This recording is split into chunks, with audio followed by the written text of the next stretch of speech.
ನಾನು ಸಂಘಟನೆ ಮಾಡ್ತಾ ಬರ್ತಾ ಇದ್ದೆ.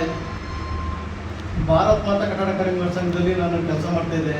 ಇವಾಗ ಅದಕ್ಕೆ ರಾಜೀನಾಮೆ ಕೊಟ್ಟು ನಾನೇ ಒಂದು ಸ್ವಂತ ಸಂಘ ಓಪನ್ ಮಾಡಿ ಕರ್ನಾಟಕ ರಾಜ್ಯ ಶ್ರಮಜೀವಿ ಕಟ್ಟಡ ಮತ್ತು ಇತರೆ ನಿರ್ಮಾಣ ಕಾರ್ಮಿಕರ ಸೇವಾ ಸಂಘ ಅಂತ ಓಪನ್ ಮಾಡ್ತಾ ಇದ್ದೀವಿ. ಇದರಲ್ಲಿ ನಾನು ಅದಕ್ಕೆ ರಾಜೀನಾಮೆ ಕೊಟ್ಟಿದ್ದ ಉದ್ದೇಶ ಬೇರೆ. ಯಾಕಂದರೆ ಅದರಲ್ಲಿ ನನಗೆ ಯಾವುದೇ ಥರ ಕಾರ್ಮಿಕರಿಗೆ ಸಹಾಯ ಮಾಡೋದಾಗಲಿ ಆಗ್ತಿರಲಿಲ್ಲ. ನನ್ನ ಸ್ವಂತ ಇಚ್ಛೆಯಿಂದ ಅಧಿಕಾರಿಗಳ ಮೆರಿಗೆಯಿಂದ ನಾನು ಅವರಿಗೆ ಕಾರ್ಮಿಕರಿಗೆ ಏನೇನು ಸೌಲಭ್ಯ ಬೇಕೋ ಎಲ್ಲ ಸೌಲಭ್ಯಗಳನ್ನು ನಾನು ಕೊಡಿಸ್ತಿದ್ದೆ ಕಾರ್ಮಿಕರಿಗೆ. ಮತ್ತು ನಾವು ಬೇರೆ ರಾಜ್ಯಾಧ್ಯಕ್ಷರಿಂದ ನಮಗೆ ಏನೂ ಬರ್ತಿರಲಿಲ್ಲ, ಯಾವುದೇ ಮಾಹಿತಿ ಬರ್ತಿರಲಿಲ್ಲ. ಅದಕ್ಕೆ ನಾನು ರಾಜ್ಯ ಮಟ್ಟ ಇದಕ್ಕೆ ರಾಜೀನಾಮೆ ಕೊಟ್ಟು ಇವಾಗ ನಾನು ಸ್ವಂತ ಸಂಘ ಓಪನ್ ಮಾಡಿದ್ದೀನಿ. ಇವಾಗ ನಮ್ಮ ಕಟ್ಟಡ ಕಾರ್ಮಿಕರಿಗೆ ನಾನು ಏನು ಬಿಟ್ಟು ಅಂದರೆ 37 ಲಕ್ಷ ನಾನು ಅಮೌಂಟ್ ಸ್ಕಾಲರ್ಶಿಪ್ ಅಮೌಂಟ ಸರ್ಕಾರದಿಂದ ಹಾಕ್ಸಿದ್ದೀನಿ. ಮತ್ತು 20 ಲ್ಯಾಪ್ಟಾಪ್ ಕೊಟ್ಟಿದ್ದೀನಿ.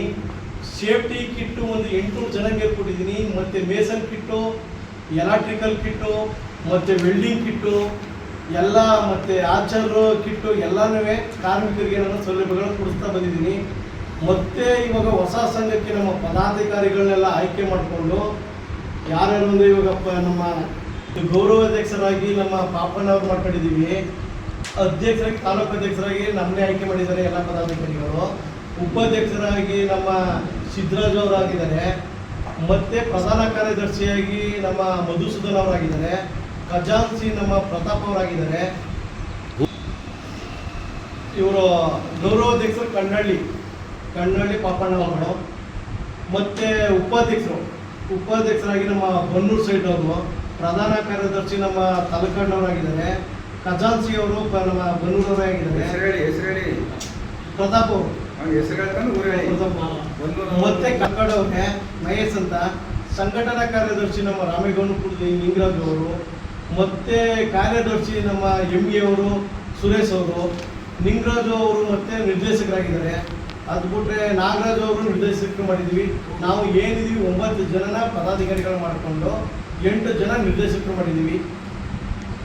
ಕಟ್ಟಡ ಕಾರ್ಮಿಕರಿಂದ ಕಟ್ಟಡ ಕಾರ್ಮಿಕರಿಗೆ ಯಾವುದೇ ಥರ ತೊಂದರೆ ಆಗದ ಮಟ್ಟಿಗೆ ಮೊದಲು 8 ವರ್ಷದಿಂದ ಏನು ಮಾಡ್ತಾಯಿದ್ದೀವಿ ಅದನ್ನೇ ನಾವು ಇವಾಗ ಯಾವುದೇ ಬೇರೆ ಬಿಟ್ಟು ಅವ್ರಿಗೆ ಏನೇ ತೊಂದರೆ ಆಗದ ಮಟ್ಟಿಗೆ ಏನೇನು ಮೋಸ ಆಗದ ಮಟ್ಟಿಗೆ ಮೊದಲಾಗೆ ನಾವು ಇವಾಗಲೂ ಅವ್ರಿಗೆ ಬೆನಿಫಿಟ್ ಆಗಲಿ, ಅವ್ರಿಗೆ ಏನೋ ತೊಂದರೆ ಆಗದ ಮಟ್ಟಿಗೆ ನಮ್ಮ ಏನಿದೆ ಶ್ರಮಜೀವಿ ಕಟ್ಟಡ ಕಾರ್ಮಿಕರ ಸಂಘ ಎಲ್ಲ ಒಗ್ಗಟ್ಟಿಂದ ಅವ್ರಿಗೆ ಅನುಕೂಲ ಆಗುವಂತೆ ನಾವು ನಡೆದುಕೊಳ್ಕೊತೀವಿ ಒಂದು.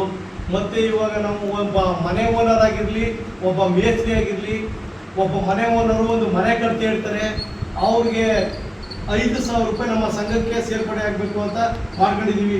ಒಬ್ಬ ಮೇಸ್ತ್ರಿ ಹತ್ರ 7,000 ರೂಪಾಯಿ ನಮ್ಮ ಸಂಘಕ್ಕೆ ಆಗಬೇಕು ಅಂದರೆ, ಯಾಕಂದರೆ ಅದು 5,000 ರೂಪಾಯಿ ತಗೊಳ್ಳೋ ಉದ್ದೇಶ. ಒಬ್ಬ ಮನೆ ಓನರ್ ಹತ್ರ ಒಂದು ಕಷ್ಟ ಬಿದ್ದು ಒಬ್ಬ ಓನರು ಮನೆ ಮಾಡ್ತಾ ಹೇಳ್ತಾರೆ. ಆ ಕಷ್ಟ ಬಿದ್ದು ಒಬ್ಬ ಕಾರ್ಮಿಕರಿಗೆ ಏನಾದ್ರು ಹತಾಚೂರಿ ಆಯಿತು ಅಂದಾಗ ಅವ್ರು 10 ಲಕ್ಷ ಕೊಡಿ, 5 ಲಕ್ಷ ಕೊಡಿ ಅಂತ ಬೇಡಿಕೆ ಹೇಳ್ತಾರೆ ಮನೆ ಓನರ್ ಹತ್ರ. ಪಾಪ ಒಂದು ಮನೆ ಕಟ್ಟೋದು ಒಂದು ಕನಸಾಗಿರುತ್ತೆ ಅವ್ರಿಗೆ. 10 ಲಕ್ಷ 5 ಲಕ್ಷದಿಂದ ಎಲ್ಲಿ ಕೊಡೋಕ್ಕೆ ಸಾಧ್ಯ? ಕಟ್ಟಿರೋ ಮನೆನ ಮಾರ್ಬಿಟ್ಟು ಕೊಡಬೇಕಾಗುತ್ತೆ ಆ ವ್ಯಕ್ತಿ.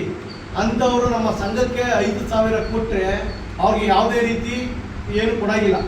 ಒಬ್ಬ ಮೇಸ್ನಂಗೆ 7,000 ರೂಪಾಯಿ ಹಣ ಕೊಡ್ತು ಅಂದರೆ ಅವ್ರ ಮೆಂಬರ್ಶಿಪ್ ಆಗಿದ್ರೆ ಅವ್ರಿಗೆ ನಮ್ಮ ಕಾರ್ಮಿಕರಿಗೆ ಏನೇ ತೊಂದರೆ ಆಯಿತು ಅಂದರೆ ಅವರು ಇನ್ವಾಲ್ವ್ ಆಗೋಂಗಿಲ್ಲ, ಯಾವುದೇ ಥರ ದುಡ್ಡು ಕೊಡೋಂಗಿಲ್ಲ. ನಾನು ಅವ್ರಿಗೆ ತಿಂಗಳಿಗೆ 50,000 ರೂಪಾಯಿ ನಾನು ಇನ್ಸೂರೆನ್ಸ್ ಥರ ಕಟ್ತೇ ಹೋಗ್ತೀನಿ ಒಬ್ಬ ಕಾರ್ಮಿಕರಿಗೆ. ನಮ್ಮ ಕಟ್ಟಡ ಕಾರ್ಮಿಕರು ನನ್ನ ಹತ್ರ ಮೆಂಬರ್ಶಿಪ್ ಆಗಿರೋರು ಪ್ರತಿಯೊಂದು ಕಾರ್ಮಿಕರಿಗೂ ಏನೇ ಹತಾಚೂರಿ 10 ಲಕ್ಷವರೆಗೆ ಮೆಡಿಕಲ್ ಫ್ರೀ ಕೊಡೋಕ್ಕೆ ನಾನು ಏರ್ಪಾಡು ಮಾಡ್ತಾಯಿದ್ದೀನಿ. ಮತ್ತು ಮಕ್ಕಳ ಸ್ಕಾಲರ್ಶಿಪ್ ನಾನು 35 ಲಕ್ಷವರೆಗೆ ಸ್ಕಾಲರ್ಶಿಪ್ ಹಾಕ್ಸಿದ್ದೀನಿ. ಮದುವೆ ಸಹಾಯಧನ ನಾನು 12.5 ಲಕ್ಷವರೆಗೆ ನಾನು ಇವತ್ತು ಅವ್ರಿಗೆ ಮದುವೆ ಹಣ ತಗೊಂಡಿದ್ದೀನಿ. ಒಂದು ಡೆತ್ದು ಒಂದು 9 ಲಕ್ಷ ತಗೊಂಡಿದ್ದೀನಿ. ಮಕ್ಕಳಿಗೆ ಲ್ಯಾಪ್ಟಾಪ್ ಕೊಡಿಸಿದ್ದೀನಿ. ಪ್ರತಿಯೊಂದು ಕಾರ್ಮಿಕರ ಮಕ್ಕಳಿಗೆ ನಾನು ಸಹಾಯ ಮಾಡ್ಕೊಂಡು ಹೋಗ್ತೀನಿ. ನಾನು ಅಧ್ಯಕ್ಷರು ಅಂತ ಹೇಳ್ಕೊಳ್ಳೋಕ್ಕೆ ನನ್ನ ಹತ್ರ ಯಾವುದೇ ಥರ ಪ್ರೂಫ್ ಇರ್ತಿರ್ಲಿಲ್ಲ. ಆಮೇಲೆ ಕಾರ್ಮಿಕರಿಗೆ ನಾನು ಅಧಿಕಾರಿಗಳನ್ನ ಸರಿ ಮಾಡಿಕೊಂಡು ಕಾರ್ಮಿಕರಿಗೆ ಬೆನಿಫಿಟ್ ಕೊಡ್ತಿದ್ದೆ ಹೊರತು ರಾಜ್ಯಾಧ್ಯಕ್ಷೆಯಿಂದ ನಮಗೆ ಯಾವುದೇ ಥರ ಏನು ನಮಗೆ ಸೌಲಭ್ಯ ಸಿಗ್ತಿರಲಿಲ್ಲ.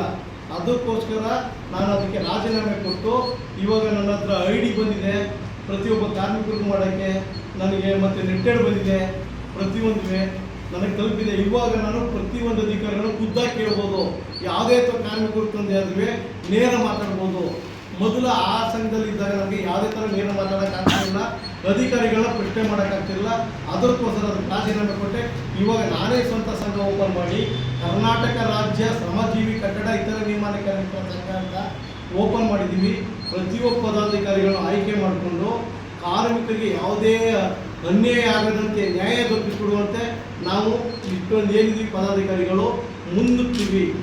ಪ್ರತಿಯೊಂದುವೇ ಯಶಸ್ವಿಯಾಗಿ ಕಾರ್ಮಿಕರಿಗೆ ಯಾವುದೇ ಥರ ತೊಂದರೆ ಆಗಿರೋದು ನೋಡ್ತೀವಿ. ನಾವು ಹಿಂದೆ ಸಿಕ್ತಿದ್ದು ಸರ್ಕಾರದಿಂದ ಸವಲತ್ತನ್ನ ನಮಗೇನು ಬಿಗಿ ಬಂದೋಬಸ್ತ್ ಏನೂ ಇರಲಿಲ್ಲ. ಇವತ್ತು ನಾವು ಕಟ್ಟಡ ಕಾರ್ಮಿಕ ಶ್ರಮಜೀವಿ ಸಂಘ ಇದು ಮಾಡ್ಕೊಂಡು ಅದನ್ನು ಬರುವಂಥದ್ದು ಕಾರ್ಮಿಕರಿಗೆ ನೇರವಾಗಿ ತಲುಪಬೇಕು. ಹಿಂದೆ ಏನೇ ಬಂದರೂ ಒಂದು ನಮ್ಗೆ ಸರಿಯಾದಂಥ ಮಾಹಿತಿಗಳನ್ನ ಸಿಗ್ತಿರ್ಲಿಲ್ಲ. ಕಾರ್ಮಿಕರಿಗೆ ಬರುವಂಥದ್ದನ್ನ ಎಲ್ಲ ಮಕ್ಕಳಿಗೆ ಸ್ಕಾಲರ್ಶಿಪ್ ಆಗಿರ್ಬೋದು, ಅವ್ರು ಬರುವಂಥ ಕಿಟ್ಗಳನ್ನೇ ಆಗಿರ್ಬೋದು ತರಿಸಿ ಕೊಡ್ಬೇಕಾದ್ರೆ ಇನ್ನೊಬ್ಬರ ಹಿಂದೆ ಹೋಗಿ ತಗೊಂಡು ಕೊಡ್ಬೇಕಾಯ್ತು. ಇವತ್ತಿನ ಏನಂತಂದರೆ ಒಂದು ಸಂಘ ನಾವು ಇದು ಮಾಡೋದ್ರಿಂದ ನಾವು ನೇರವಾಗಿ ಬಂದಂಥದ್ದನ್ನ ಕಾರ್ಮಿಕರಿಗೆ ವಿಶೇಷವಾಗಿ ತಗೊಬಂದದನ್ನ ಒಂದು ಅನಾಥಿತವಾಗಿ ಆಗ್ಬೋದು. ನಾವು ಮನೆ ದುಡ್ಡು ಮಡಿಕೊಳ್ಳೋಕ್ಕಾಗಲ್ಲ. ಅದಕ್ಕೋಸ್ಕರ ನಮ್ಮ ಸಂಘದಿಂದ ಹೋದ್ರೆ ಅವ್ನಿಗೆ 10 ಲಕ್ಷವರೆಗೂ ಟ್ರೀಟ್ಮೆಂಟ್ ಫ್ರೀ ಇರುತ್ತೆ. ಅಂದರೆ ಪ್ರತಿಯೊಬ್ಬ ಕಾರ್ಮಿಕ ಪ್ರತಿಯೊಂದು ಬಿಲ್ಡಿಂಗ್ ಓನರ್ ಹತ್ರ ಮನೆ ಓನರು ನಮ್ಮ ಹತ್ರ ಬಂದು ಸೇರ್ಪಡೆ ಆಗಿರಬೇಕು. ಸೇರ್ಪಡೆ ಆಗಿಲ್ಲ ಅಂದ್ರೆ ಅದು ಆಗಕ್ಕೆ ಸಾಧ್ಯ ಇಲ್ಲ. ಒಬ್ಬ ಮೇಸ್ತ್ರಿ ಆಗಿರಲಿ ನಮ್ಮ ಹತ್ರ ಮೆಂಬರ್ಶಿಪ್ ಆಗಿರಬೇಕು 7,000 ಕೊಟ್ಟು. ಹಂಗಾದರೆ ಪ್ರತಿಯೊಬ್ಬರು ಕಾರ್ಮಿಕರು 10 ಲಕ್ಷವರೆಗೂ ನಾವು ಫ್ರೀ ಇದ್ದಾಗ ಇದು ಮಾಡ್ತೀವಿ.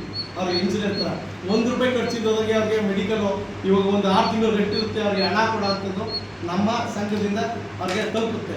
ನಮ್ಮಲ್ಲೂ ಕೂಲಿ ಕಾರ್ಮಿಕರು 20 ಇದ್ದಾರೆ. ಅವ್ರಿಗೂ ಸೌಲಭ್ಯ ಆಗಬೇಕು ಅಂದ್ಬಿಟ್ಟು ನಾವು ಈ ಗೌರ್ಮೆಂಟಿಗೆ ಬರುವಂಥ ಸೌಲಭ್ಯಗಳಿಲ್ಲ ಅವರೆಲ್ಲ ಒದಗಿಸ್ಬೇಕು ಅಂತ ನಾನು ಸಂಘ ಸೇರ್ಪಡೆಯಾಗಿ ನಾನು ಕೆಲಸ ಮಾಡ್ತೀನಿ.